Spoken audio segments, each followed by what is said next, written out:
Эфир абхазского телевидения продолжает русская служба новостей. Здравствуйте.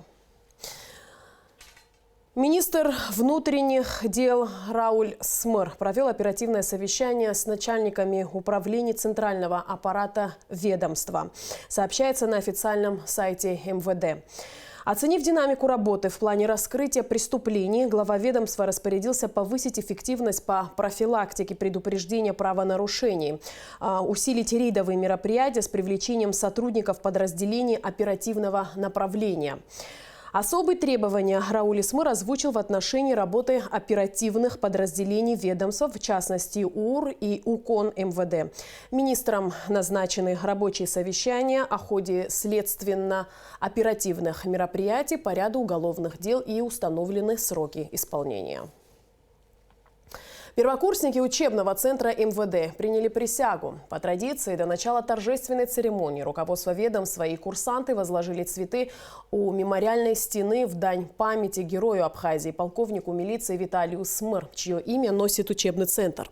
Приняв присягу, каждый сотрудник милиции возлагает на себя обязанности представителя государственной власти по борьбе с преступностью и охране правопорядка. Руководство ведомства, старшие офицеры, родители и товарищи поздравили курсантов с принятием присяги, так как для каждого милиционера это знаменательное событие. Учебный центр МВД, созданный на базе открытой в 1998 году Сухумской средней специальной школы милиции, готовит курсантов по специальности правоохранительная деятельность.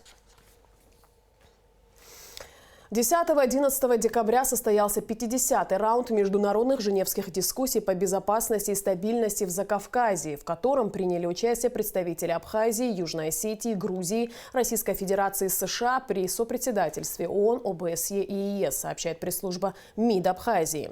Делегацию Республики Абхазия возглавлял министр иностранных дел Даур Кови. Открывая сессию очередного раунда, сопредседатели выразили серьезную обеспокоенность продолжающейся эскалации напряженности на границе с Южной Осетией и отсутствием каких-либо серьезных перспектив для сближения позиций участников по многим ключевым вопросам. Они также обратились с призывом ко всем участникам продемонстрировать конструктивный подход и принять совместные меры для решения существующих проблем. При этом было отмечено, что ситуация в Галском районе Абхазии остается стабильной и безопасной. Кроме того, намечена позитивная динамика решения вопросов, связанных с получением идентификационных документов для жителей Галского района. Абхазская сторона подтвердила свою готовность вести работу по всем ключевым вопросам повестки дня и выступила с некоторыми предложениями по их возможному решению. К сожалению, предложения абхазской стороны, направленные на решение гуманитарных проблем, не получили должного реагирования со стороны представителей Грузии и остаются нерешенными на протяжении многих лет. Делегации России, Абхазии и Южной Осетии предложили сосредоточить основное внимание на выработке и согласовании совместного документа о международных гарантиях неприменения силы. Однако работа в этом направлении полностью заблокирована в результате деструктивной позиции представителей Грузии и США, которые категорически отказываются от обсуждения любых аспектов данного документа. Следующий раунд международных женевских дискуссий запланирован на 31 марта, 1 апреля 2020 года. За последние годы в подразделения российской военной базы Южного военного округа в Абхазии поступило около 150 единиц новейшего вооружения, военной и специальной техники, сообщает пресс-служба ЮВО. В числе новинок бронеавтомобили «Тигр-М» марки ГАЗ, танки, бронетранспортеры, автоматизированные ремонтно-эвакуационные машины, мобильные комплексы радиоэлектронной борьбы «Леер-2» и другие полноприводные армейские многоцелевые бронеавтомобили. На сегодняшний день доля современных образцов военной техники в базе составляет более 80%. В нынешнем году исполняется 140 лет со дня рождения детского писателя, публициста, видного общественного, политического и государственного деятеля Абхазии первой половины 20 века Андрея Максимовича Чочуа. В Абхазском государственном университете при поддержке дирекции Абхазского института гуманитарных исследований прошла научная конференция, посвященная его памяти. В мероприятии приняли участие ученые, историки, преподаватели и студенты АГУ. Репортаж Гугуцы Вардания. Чтобы вспомнить абхазского просветителя, педагога, общественного и государственного деятеля Андрея Максимовича Чочуа, на научной конференции собрались ученые, историки и студенты. Открывая мероприятие, ректор АГУ Олег Огварами отметил выдающийся вклад публициста в развитие культурно-просветительской деятельности в Абхазии. Это первый руководитель нашего высшего учебного заведения. Это первый руководитель так называемой Академии МАРА.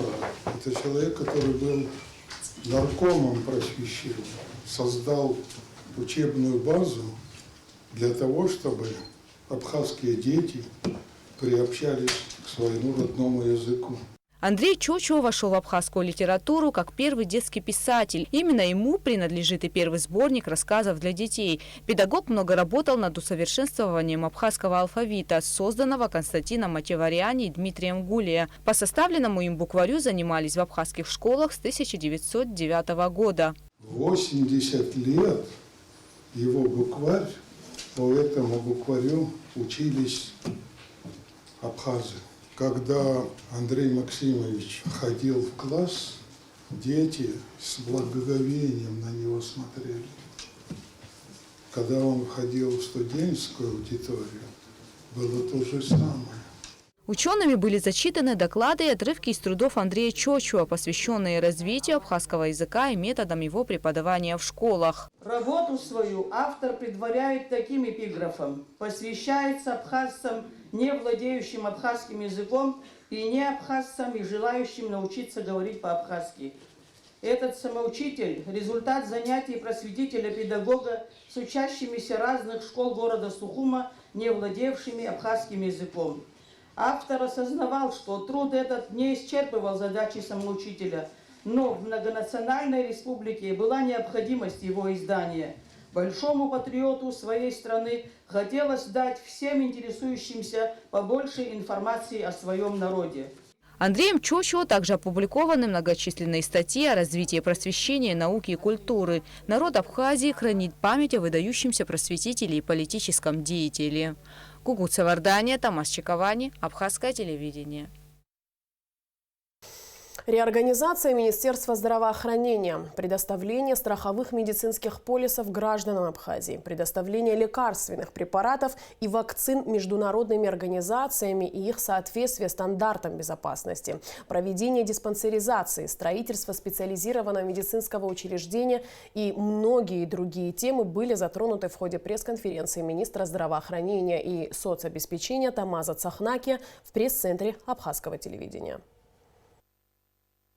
На основании встречи двух президентов, где было принято такое решение в оказании содействия Республике Абхазия в создании специализированного медицинского учреждения того профиля, в котором нуждается здравоохранение Абхазии, мы на первом этапе провели, диспансеризацию.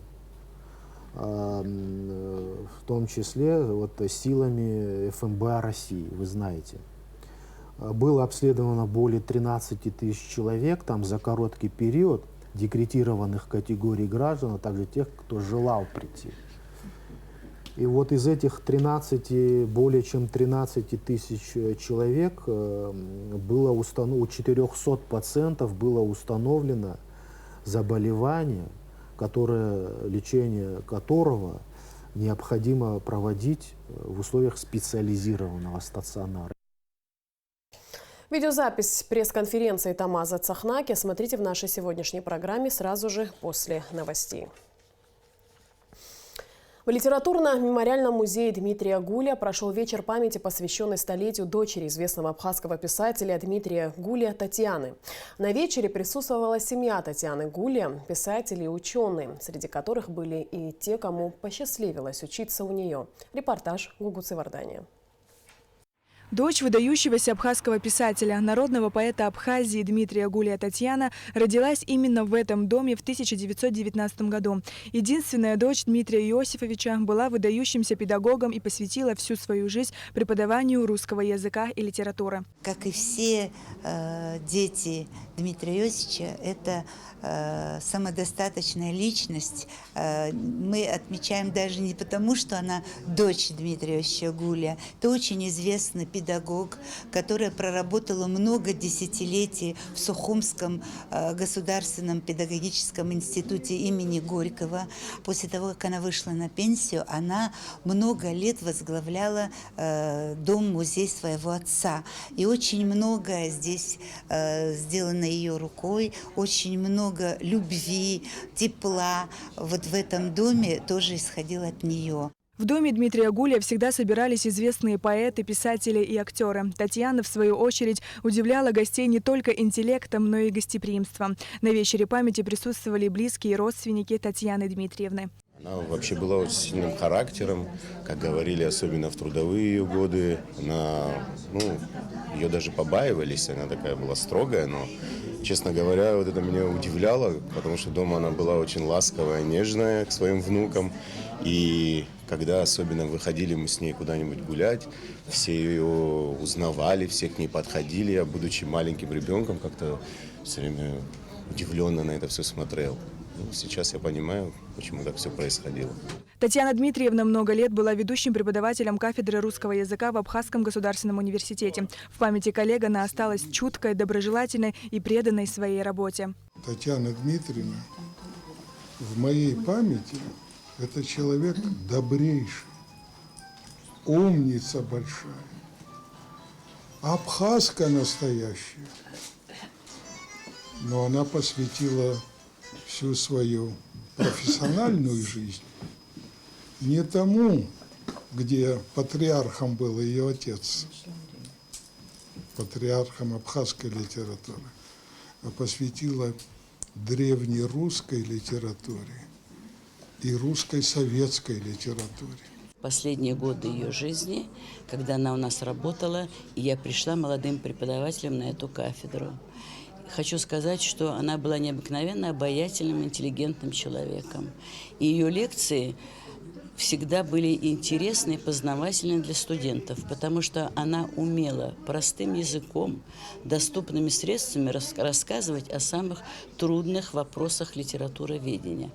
И, кроме того, каждую свою лекцию она еще приправляла чувством юмора, шутками, какими-то репризами, придуманными ею самой. И это, конечно, всех студентов заставляло и учить ее предмет, и относиться добросовестно к своим занятиям. Мы многому у нее учились, у Татьяны Дмитриевны, вот этой демократичности, простоте, доходчивости и, самое главное, порядочности, которую она несла. Как отмечалось на встрече, Татьяна Дмитриевна оставила свой след в истории не как дочь известного абхазского писателя, а как преподаватель высочайшего уровня. Сария Гварацхеля, Томас Чиковани, Абхазское телевидение. В преддверии одного из любимых всеми праздников в году благотворительный фонд Ашана запустил традиционную акцию «Стань Дедом Морозом». Ее цель – подарить детям праздник и сделать так, чтобы они поверили в чудо. О том, как стать участником акции и осуществить детскую мечту, расскажет Алика Трапш. Пожалуй, каждый взрослый в детстве мечтал стать добрым волшебником и исполнять мечты. Благотворительный фонд Ашана предоставляет такую возможность. В рамках акции «Стань Дедом Морозом» каждый желающий может исполнить заветную мечту тяжелобольных детей. И ежегодно в преддверии Нового года подопечные Ашана присылают в офис фонда письма Деду Морозу. В них дети пишут свои пожелания, что они хотели бы получить в подарок на Новый год. 10-летняя Сария Кишманя решила сама принести письмо и пришла с мамой. За плечами этой маленькой девочки тяжелые годы борьбы с острым миелоидным лейкозом. Но сейчас Сария чувствует себя хорошо. Ей удалось победить тяжелую болезнь.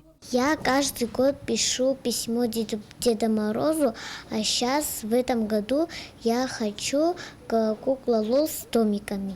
Я хочу быть дизайнером, я с 5 лет рисую. Я изобразила Деда Мороза. У него одета халат, шапка, и у него обуви и подарки сейчас. вот здесь тоже будут. Сотрудники благотворительного фонда «Ашана» выкладывают письма и видеообращения детей на страничках в Инстаграм и Фейсбук. Однако не у всех получается написать письмо и записать видео. Тогда сотрудники фонда узнают пожелания детей у их родителей. Есть случаи, когда детки не могут разговаривать, тогда за них решают родители, что предпочтительно им детям получить на Новый год от Деда Мороза. В основном мальчики любят машинки, а девочки куклы. Просто меняется мода на куклы определенные, например, сейчас определенные куклы в моде, там лол и так далее, и машинки там с пультами разные. Все подарки благотворители приносят в офис фонда. Ардет Геби уже 3-й год подряд принимает участие в акции «Стань Дедом Морозом». Данная акция – еще одна возможность сделать что-то доброе тяжелобольным детям, которые в особенности верят в чудеса. В этом году мы стали Дедом Морозом для очень жизнерадостной девочки Камилы. Она очень красиво говорит на абхазском языке, очень красиво поет песни, рассказывает стихотворения. В этом году Камила попросила у Деда Мороза караоке-микрофон. Дед Мороз исполнил пожелание Камилы, и скоро караоке-микрофон окажется у нее. Если в предыдущие годы, чтобы вручить подарки, Дед Мороз и Снегурочка приходили к каждому ребенку домой, то в этом году все будет иначе. Генеральный директор Русского драматического театра Ираглий Ревазович Хинба пригласил наших подопечных на детский спектакль 27 декабря.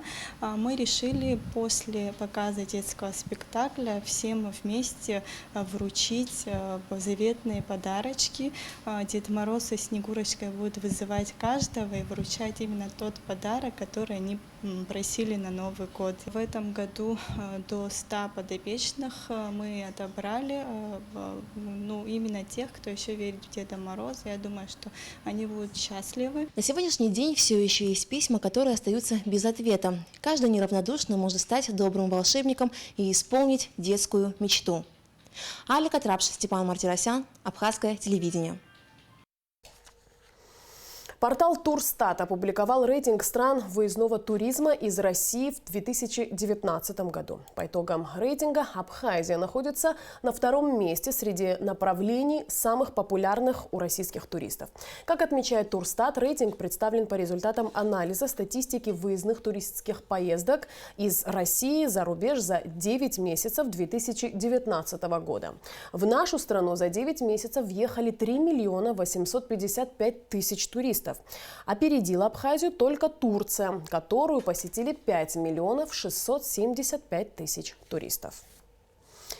А сейчас о погоде.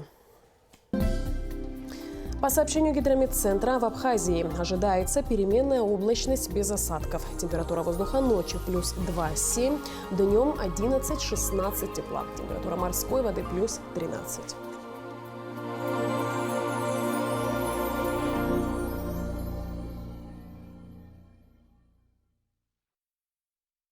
На этом наш выпуск завершен. Всего доброго и до встречи в эфире.